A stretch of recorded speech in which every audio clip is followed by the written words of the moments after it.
Bonjour chers internautes, bonjour chers amis, bonjour chers amoureux de l'entrepreneuriat. Nous sommes aujourd'hui vendredi 17 octobre 2025 et je suis heureux de vous retrouver. Nous commençons avec quelques secondes de retard, nous nous en excusons. Vous avez constaté que notre décor ces 3 dernières semaines change parce que nous nous déplaçons. La semaine dernière, nous étions dans le nord du pays, précisément à Korogo, et cette semaine, nous sommes au centre, précisément à Bouaké. Bienvenue donc sur notre plateforme Accompagne-moi, dans notre rubrique 30 minutes pour l'entrepreneuriat. Vous n'oubliez pas notre thème que nous partageons depuis ces 4 dernières semaines. Il s'agit bien de la place de la discipline dans l'entrepreneuriat. Nous avons déjà traité 2 premiers sous-thèmes et la semaine dernière, nous avons commencé avec le sous-thème suivant, la constance dans l'effort entrepreneurial. Nous avons essayé de vous présenter ce que c'était que la constance. J'ai même rigolé un tout petit peu en disant que ce n'est pas Mademoiselle Constance, c'est la constance. Nous avons défini la constance et nous avons dit que la créativité et la vision sont des étincelles nécessaires pour allumer le feu d'un projet ou d'un business que vous nourrissez et que vous voulez mettre en œuvre. Toutefois, nous avons affirmé qu'elles ne suffisent pas à en assurer la pérennité. Si vous avez une bonne idée de création, si vous avez une vision assez claire dans votre esprit, entre le rêve et la réalité, il y a un pas. Et donc, dans notre développement, nous affirmons que le véritable moteur qui permet de transformer une idée prometteuse en succès durable est une qualité, évidemment une qualité moins spectaculaire, mais fondamentalement essentielle que tout entrepreneur doit développer. Il s'agit bien de la constance dans l'effort. Mais que signifie réellement cette constance dans notre contexte entrepreneurial? Nous affirmons ici que la constance dans le contexte entrepreneurial, c'était une résilience active, une persévérance stratégique et la capacité inébranlable à maintenir un niveau d'engagement élevé jour après jour, malgré donc les échecs, malgré les doutes et les moments de stagnation que peuvent connaître un entrepreneur dans la mise en place, dans le lancement et dans le développement de son projet. C'est une force tranquille qui permet donc de naviguer dans la tempête, de s'ajuster face aux imprévus qui peuvent arriver et surtout de ne jamais relâcher l'investissement personnel nécessaire à la croissance. Nous vous avons dit que la constance peut s'utiliser dans plusieurs domaines. Donc, nous avons précisé que nous pouvons parler de la constance dans l'effort, dans le domaine du travail. Il s'agit de la persévérance. Et nous avons dit que c'est cette facette-là qui nous intéresse dans notre monde, dans notre vie d'entrepreneur. Nous avons parlé aussi de la constance morale et émotionnelle. Nous avons parlé de fermeté. Ce n'est pas elle qui nous intéresse, mais l'homme est un tout. Les émotions n'attendent pas d'être forcément dans une situation spécifique pour réagir. Voilà, à tout moment, nous pouvons être appelés à faire preuve de fermeté. Nous avons également parlé de la constance dans les sentiments. Ça peut être en amour, ça peut être en amitié. Et ici, nous avons mis en avant la fidélité. Vous savez bien que moi, que même si ce n'est pas de l'effort qu'il s'agit, mais la fidélité intervient bel et bien dans le monde du travail.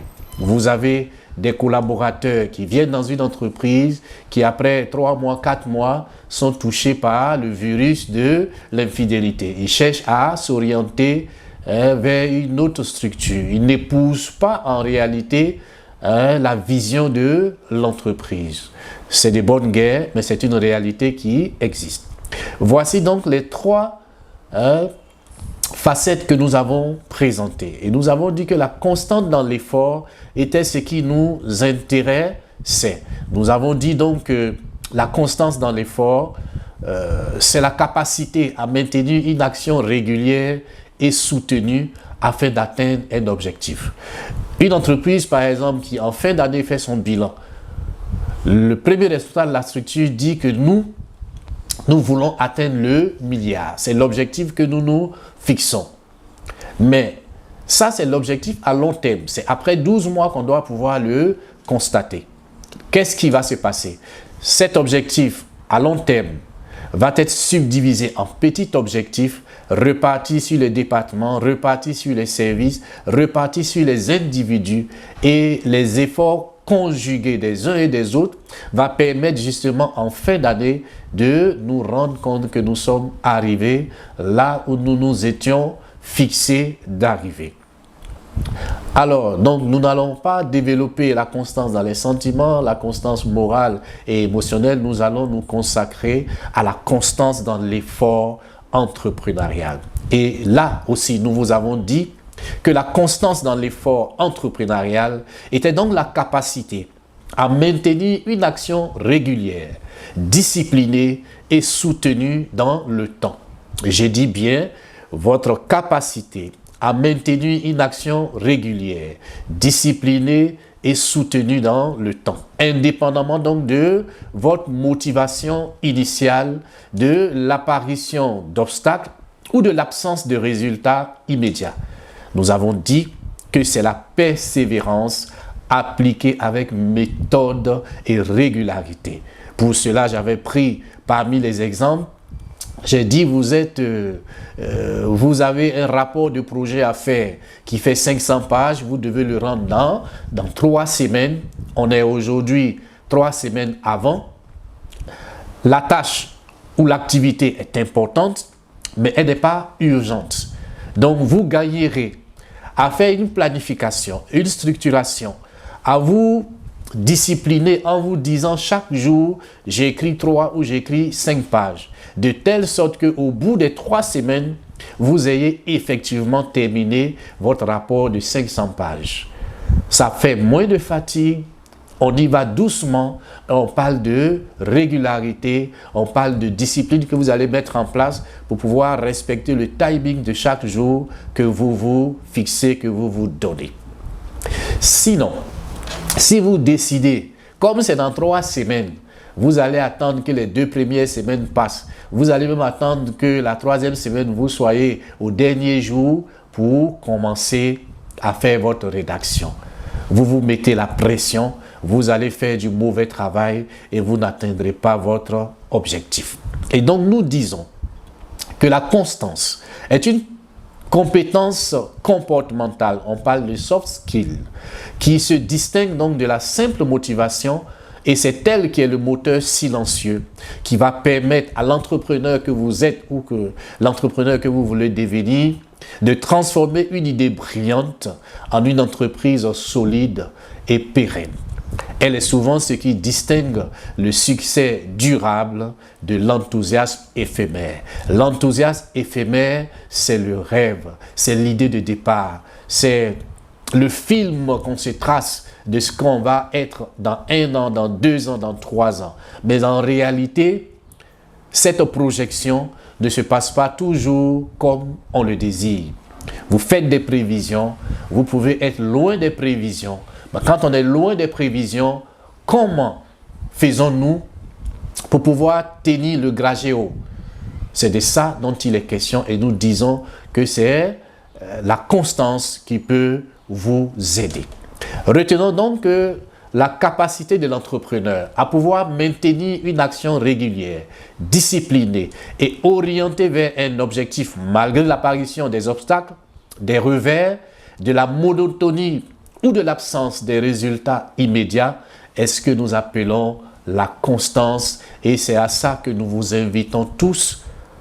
Faisons en sorte d'être des hommes et des femmes qui nourrissent et qui vivent de la constance. Elle repose donc sur l'idée que le progrès n'est pas linéaire, il n'est pas non plus le fruit d'un coup de génie isolé, non, pas du tout, mais c'est plutôt l'accumulation de petites actions cohérentes et répétées sur le long terme.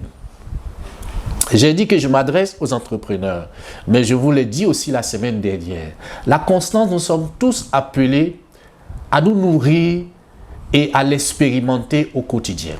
Tous, que vous soyez entrepreneur, que vous soyez simplement un salarié, que vous soyez un étudiant ou un élève, on a tous des objectifs à atteindre. Ça peut être des objectifs journaliers, ça peut être des objectifs hebdomadaires, ça peut être des objectifs mensuels, trimestriels, ça peut être des objectifs annuels. Un étudiant ou un élève en classe de terminale, par exemple, il a besoin de la constance. Un travailleur qui sera jugé, appelé à présenter un bilan en fin d'année, il a besoin de la constance. Et si vous voulez être constant, si vous voulez devenir des personnes constantes, il ne vous reste qu'une chose à faire, de développer une régularité dans vos actions, dans la mise en œuvre de vos tâches, de le faire avec une certaine discipline et de demeurer persévérant. Nous vous avons donc présenté les 3 piliers de la constance en ce qui concerne l'effort entrepreneurial. Nous avons dit que la constance dans l'effort ne se résume pas à travailler dur, ce n'est pas de ça dont il est question, mais de travailler avec intelligence et régularité selon 3 piliers que nous vous avons présentés. Le premier pilier, c'était la régularité, que j'appelle aussi la discipline. Il s'agit tout simplement d'établir des routines et des habitudes de travail. Comme je l'ai dit tout à l'heure, mais des habitudes de travail de façon quotidienne, de façon hebdomadaire, pour vous permettre de vous projeter dans le mois, dans le trimestre, dans le semestre, pourquoi pas dans l'année. Deuxième, c'est le soutien, que j'ai appelé aussi l'endurance.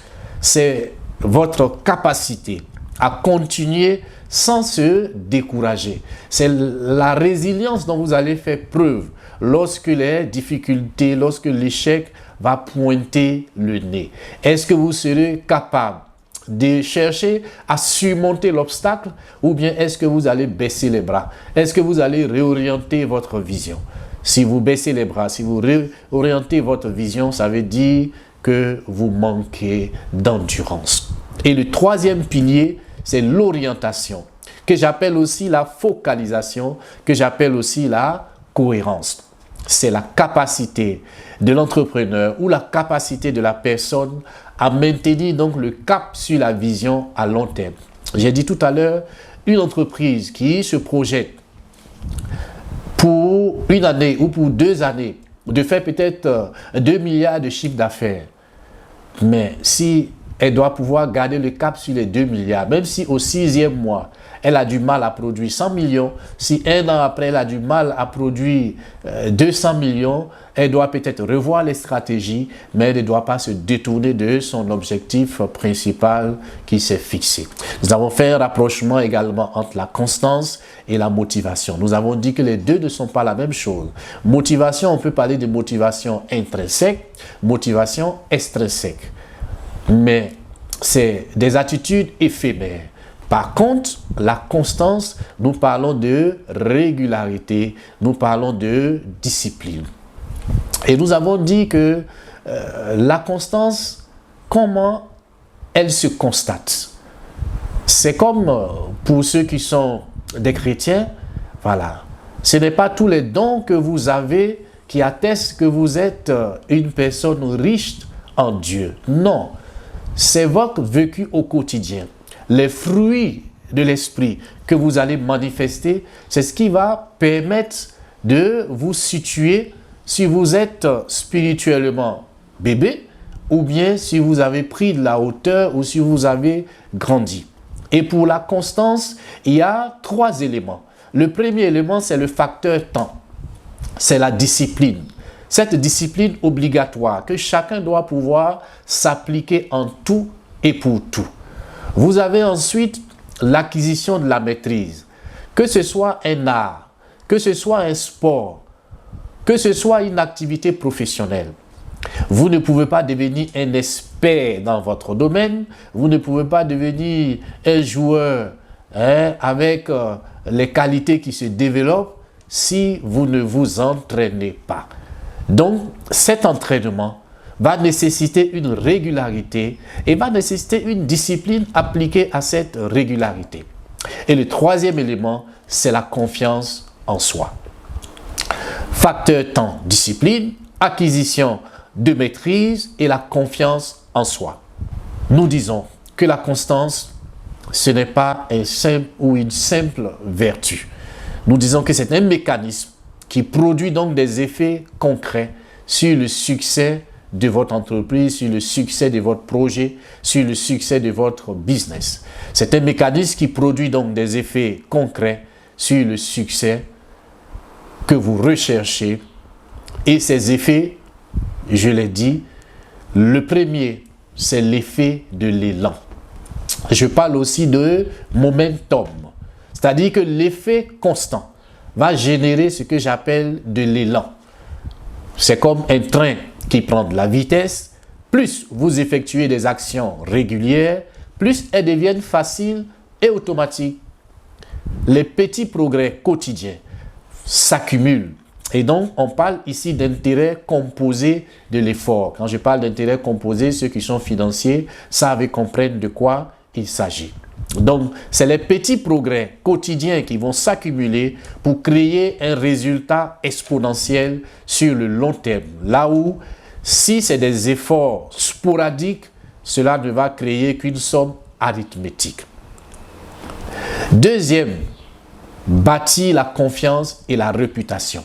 Si vous voulez développer la constance en vous, vous devez apprendre à bâtir la confiance et à bâtir votre réputation. La constance est le fondement de la fiabilité que l'extérieur va percevoir. Quand je parle d'extérieur, je parle des clients, je parle des investisseurs, des partenaires, je parle également de la confiance en soi. La constance dans la qualité des produits, dans la qualité du service client, dans la qualité de votre communication, tout cela va renforcer la fidélité de la clientèle et va établir une réputation solide. Les clients perçoivent l'entreprise comme un partenaire fiable. Quant aux investisseurs, quant aux partenaires, c'est ce qu'on appelle les parties prenantes. Ils vont avoir confiance dans l'entrepreneur que vous êtes ou dans votre entreprise si vous prouvez donc votre capacité à exécuter un plan de manière constante sur plusieurs trimestres, voilà, même face à l'adversité. Et quand je parle de confiance en soi, c'est cette régularité des efforts et votre célébration des petites victoires qui vont venir renforcer votre assurance personnelle, car l'entrepreneur voit que ses actions produisent des fruits.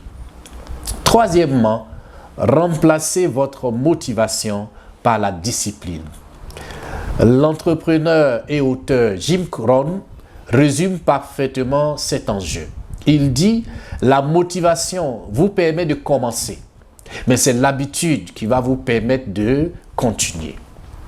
L'entrepreneuriat, je le répète encore, c'est un marathon, ce n'est pas un sprint. La motivation, c'est-à-dire votre excitation de départ, elle est émotionnelle et elle est fluctuante.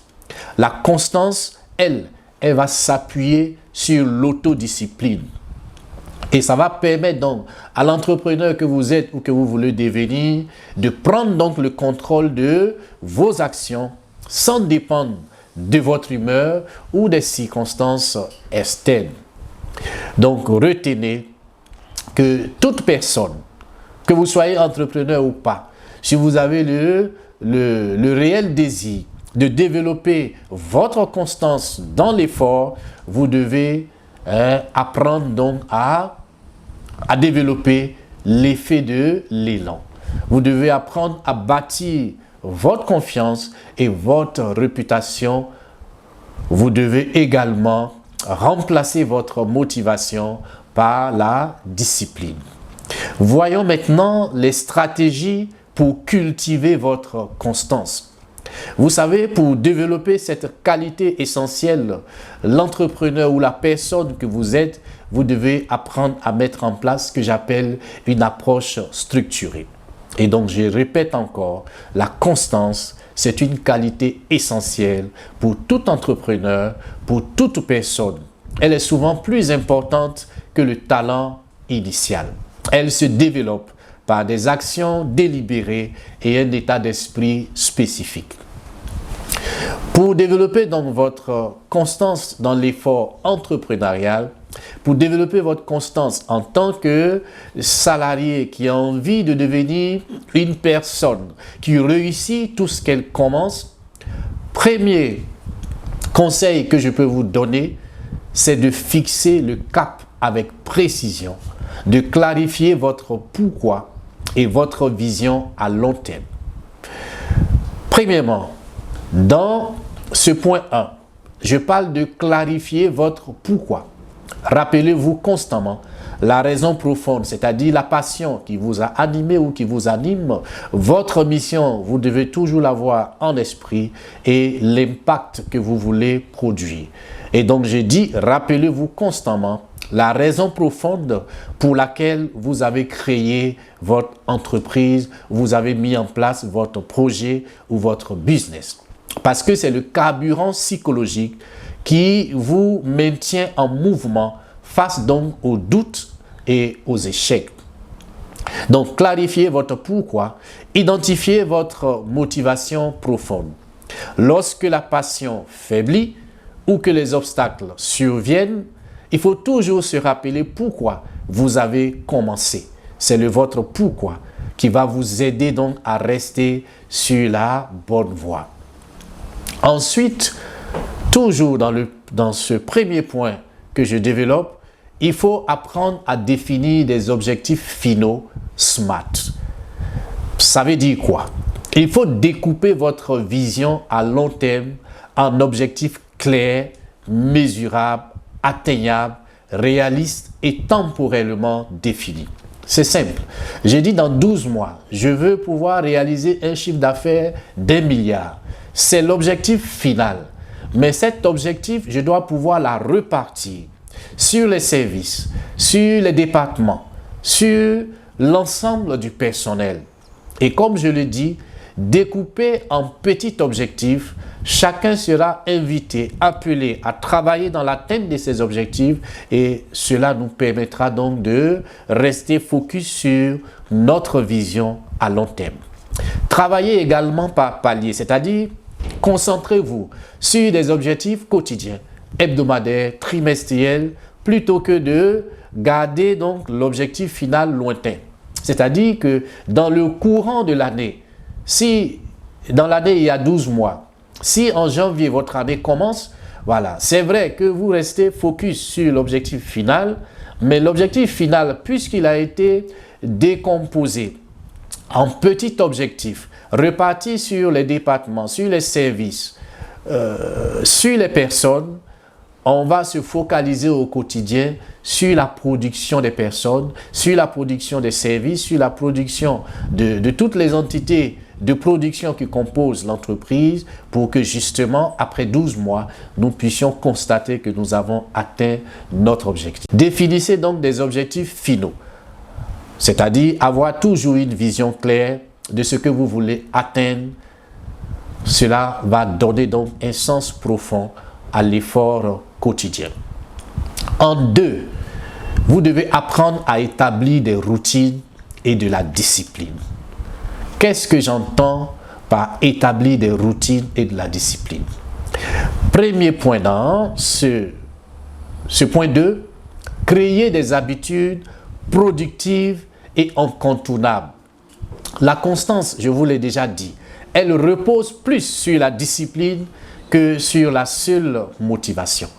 Mettez en place des routines de travail quotidien qui vous obligent à avancer même les jours sans.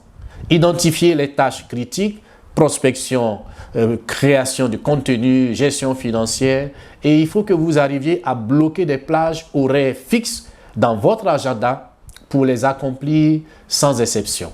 Quand nous parlions de la gestion du temps et des priorités, nous en avons longuement parlé. Si vous-même, vous ne savez pas vos objectifs, si vous n'avez pas une claire vision de ce à quoi vous êtes appelé, vous êtes déjà sur la route de l'échec. Voilà.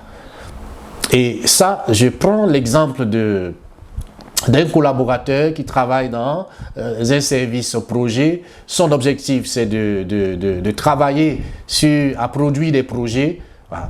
S'il a 10 projets comme objectif pour 1 mois ou pour 2 mois, il ne va pas s'asseoir chaque jour sur un projet et se dire que dans la journée, il faut qu'il commence et termine ce projet. C'est une mauvaise façon de travailler.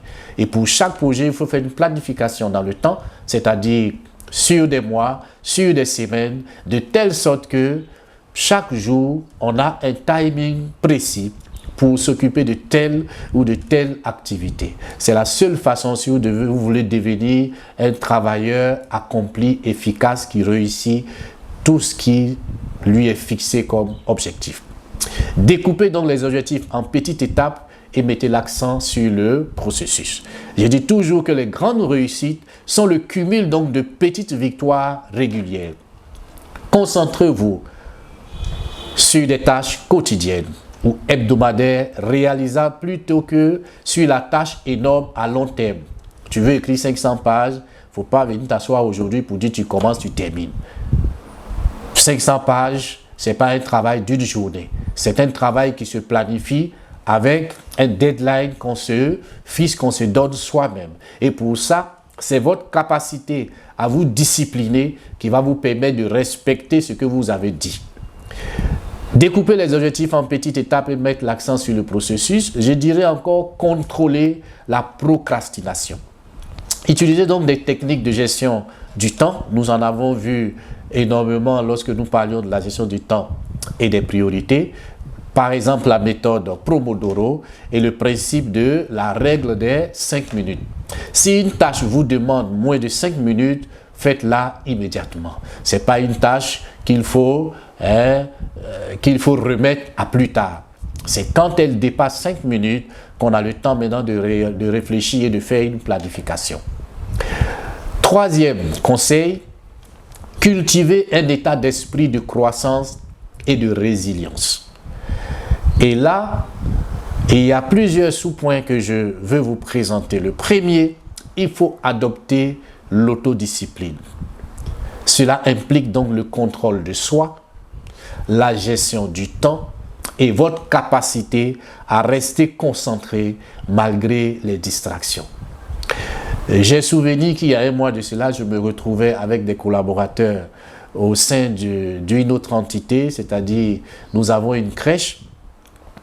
Et je disais aux collaborateurs que pour cette année, aucun collaborateur ne rentrera dans une salle de classe avec un téléphone. J'ai vu les visages, tout le monde est triste. Voilà. Mais le téléphone là, il vous apporte quoi? Vous devez vous tenir devant les enfants. Vous entrez en classe avec le téléphone. C'est des attitudes même que personne ne doit vous demander de proscrire. Le téléphone vous distrait, vous empêche de produire un travail de qualité et vous refusez qu'on vous le signifie. C'est dommage, mais si je suis à la tête d'une entité où des enfants sont encadrés, si demain la classe doit se multiplier, tous les collaborateurs seront soumis à cette façon de faire. Si vous voulez, vous vous soumettez. Si vous ne voulez pas, ben vous prenez la porte. Voilà. Donc, adoptez l'autodiscipline. Voyez donc l'échec comme un apprentissage. Comme je dis toujours, les revers et les échecs sont inévitables. Les entrepreneurs constants les considèrent comme des leçons précieuses et des occasions d'ajuster leur stratégie, non comme des raisons d'abandonner. On n'abandonne pas parce qu'on a rencontré l'échec. On n'abandonne pas parce qu'il y a une difficulté ou une montagne qui pointe à l'horizon. C'est votre capacité d'aller au-delà de la montagne, d'aller au-delà de la difficulté qui fait qu'on vous appellera entrepreneur. Parce que si vous abandonnez, c'est que vous n'avez pas confiance en vous-même, vous n'avez pas confiance en vos équipes et vous ne croyez pas au changement. Pratiquez également ce que j'appelle la pensée positive. J'ai déjà parlé de l'autodiscipline. Il faut apprendre à pratiquer la pensée positive. Et il y a des personnes qui sont des négationnistes, des personnes qui sont négatives en tout et pour tout. Voilà. C'est difficile quand vous-même vous vous imposez cette attitude. Quand on vous confie une mission, quand on vous donne un objectif à accomplir, quand on vous donne une activité à réaliser, vous devez vous dire que si la mission vous a été confiée, si l'activité vous a été confiée, c'est parce que Dieu vous donnera les capacités de pouvoir réaliser l'activité. Je dis toujours que sur cette plateforme, je parle à des croyants. Si vous n'êtes pas croyant, si vous croyez que le monde s'est fait de lui-même, vous n'avez pas votre place sur cette plateforme. Je parle à des personnes qui sont conscientes que Dieu existe, qu'il y a une divinité à laquelle nous allons tous rendre compte. Donc, dans notre conduite de chaque jour, nous devons pouvoir songer à cela. Et donc, je dis, remplacez vos pensées négatives par des affirmations positives et exercez votre contrôle pour rester concentré sur vos objectifs. Enfin, gérez votre énergie. Gérez votre énergie. Je ne dis pas gérez votre temps, je dis gérez votre énergie, pas seulement votre temps. Prenez soin de vous. Le repos, l'alimentation saine et l'exercice physique sont essentiels pour maintenir l'énergie nécessaire à la constance. C'est dommage de voir souvent certains collaborateurs entre midi et 2. Voilà, on va chercher à manger une banane, on va chercher à prendre un repas qui fait 500 francs avec tout l'inconfort que cela apporte, cela demande, mais vous êtes en train de nuire à votre santé. Et en nuisant à votre santé, vous êtes en train de nuire à vous-même. Mais si vous n'êtes pas en forme, si vous n'avez pas l'énergie nécessaire, vous ne pouvez pas être capable de pouvoir produire du travail de qualité. Et donc le repos, l'alimentation saine et l'exercice physique sont essentiels pour maintenir l'énergie nécessaire pour développer et maintenir votre constance. Et déconnecter. Et quand je parle de déconnexion, accordez-vous des moments de douceur. Accordez-vous des moments d'activité personnelle pour éviter l'épuisement personnel, pour épuiser le burn-out, pour éviter certaines maladies. Je vous l'ai déjà dit, un entrepreneur, c'est vraiment une personne solitaire dans l'âme. Vous avez l'impression que vous avez des amis, vous avez l'impression que les collaborateurs sont avec vous, mais généralement personne n'est avec vous. Dans les difficultés, vous vous retrouvez tout seul. Et donc, il faut prendre le temps d'évacuer. Il faut prendre le temps de penser par moment à soi. Il faut prendre du temps avec sa famille, il faut prendre du temps avec des amis, bien évidemment, si vous en avez, et il faut être une personne qui se déconnecte à un moment donné de son travail. J'ai eu la chance, je me suis donné, c'était vraiment la première fois que pendant toute une semaine, je me suis déconnecté de tout ce qui est travail. Même les appels, je me suis refusé à en recevoir. Au terme de cette semaine, j'ai vu tout le bien que cela a pu m'apporter. Et donc, je vous le dis, le repos est important.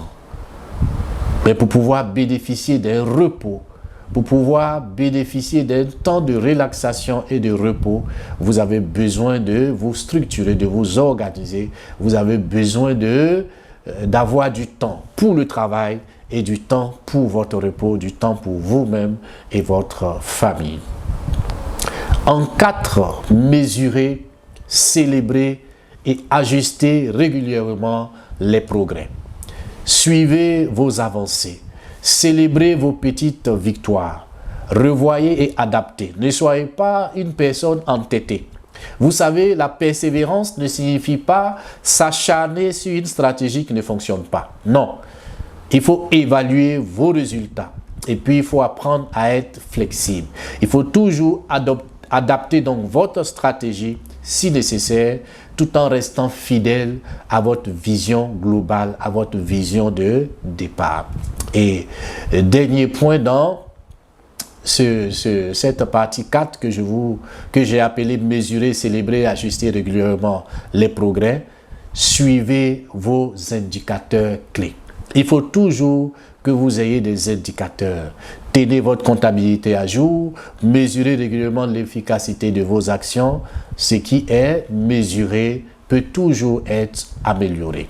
Et en 5, trouvez et entourez-vous de soutien. Ça veut dire quoi?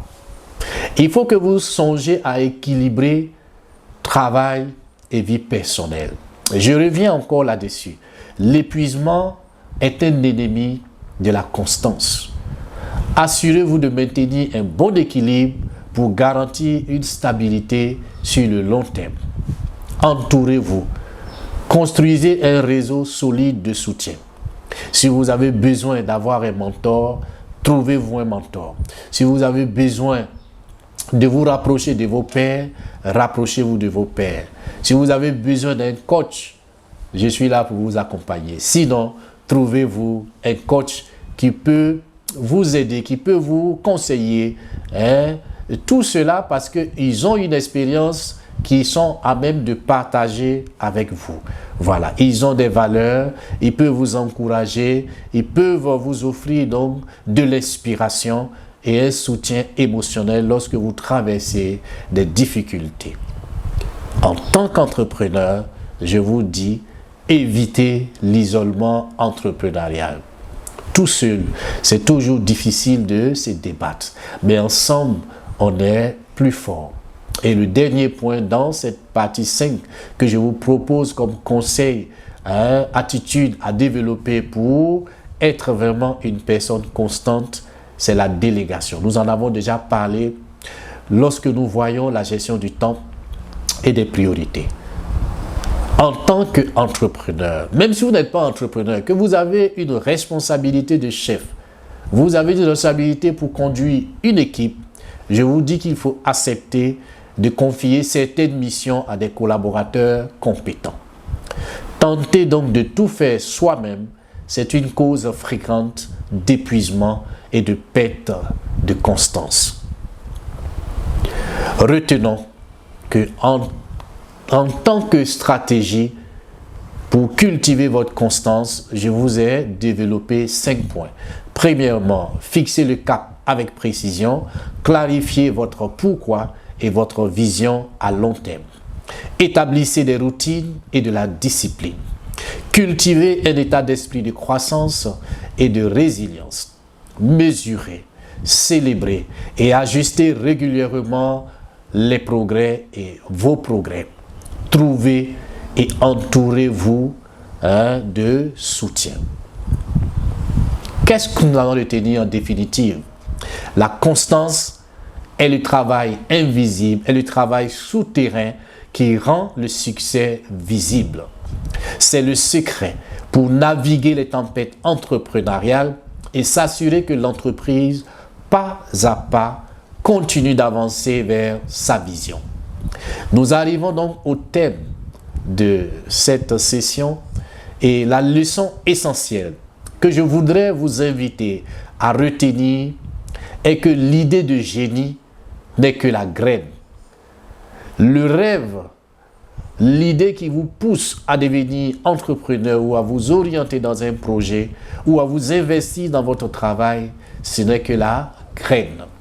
Ce qui fait le succès d'une entreprise, c'est la capacité de l'entrepreneur, la capacité de toutes les équipes qui l'entourent à devenir des artisans de la constance.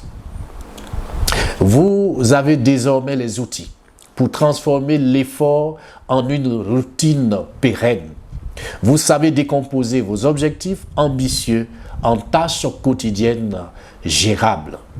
Vous maîtrisez les stratégies pour gérer la frustration et les revers en les considérant non comme des échecs, mais comme des données précieuses pour pivoter.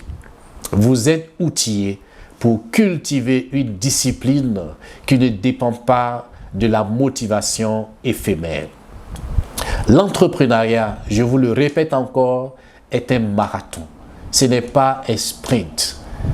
Le vrai talent n'est pas de ne jamais tomber, mais de toujours se relever jour après jour. Votre engagement constant, même dans les moments d'incertitude, est ce qui créera la confiance de vos équipes, de vos collaborateurs, de vos clients et de tous les partenaires et investisseurs qui vous ont fait confiance. C'est la constance qui vous permettra donc de transformer la vision en réalité et l'essai en succès durable. Alors, chers amis, chers internautes, chers amoureux de l'entrepreneuriat, engagez-vous maintenant à faire de la constance la première pierre de votre réussite entrepreneuriale. Si vous n'êtes pas entrepreneur, que vous êtes salarié, vous êtes un collaborateur, ce message vous concerne également. La constance permettra de faire de vous un employé d'excellence, permettra de faire de vous une personne qui atteint ses objectifs. Le succès n'attend pas les esprits brillants, mais les volontés inébranlables. À vous de jouer, à vous de construire votre succès patiemment et constamment. J'ai pris du plaisir à être avec vous pendant ces 30 minutes. Nous avons débordé un peu, mais c'est parce que nous voulions absolument terminer sur ce sous-thème. À partir de la semaine prochaine, nous commencerons un nouveau sous-thème intitulé « L'autodiscipline et la maîtrise de soi ». Ça a été un temps de partage agréable, partagé avec des amis, des amoureux de l'entrepreneuriat que vous connaissez. Et je vous répète encore, visitez nos plateformes, nous sommes sur les réseaux, vous trouverez ça en commentaire. Nos rubriques sont des rubriques qui vous aideront dans votre développement personnel. Il y a de très bonnes thématiques qui sont développées. Pour tout entrepreneur, pour toute personne qui a soif de l'entrepreneuriat, nous sommes là pour vous aider, nous sommes là pour vous accompagner, nous sommes là pour vous éclairer. Si vous avez des questions, si vous avez des préoccupations, soyez gentils, laissez-nous un message, un commentaire. Nous prendrons connaissance et nous vous reviendrons, nous développerons. Si vous avez aussi des thématiques que vous voudriez que nous puissions développer, nous sommes là, à votre écoute. Mais soyez-en rassurés, nous sommes des amoureux de l'entrepreneuriat et nous sommes engagés à vous éclairer sur tout ce qui touche à l'entrepreneuriat. Merci de nous avoir suivis. Très bon après-midi à vous et soyez-en rassurés. L'entrepreneuriat, c'est vraiment ce qui attend la jeunesse pour demain. À la semaine prochaine, même heure, même fidélité. Vous étiez sur notre plateforme Accompagne-moi dans notre rubrique 30 minutes pour l'entrepreneuriat.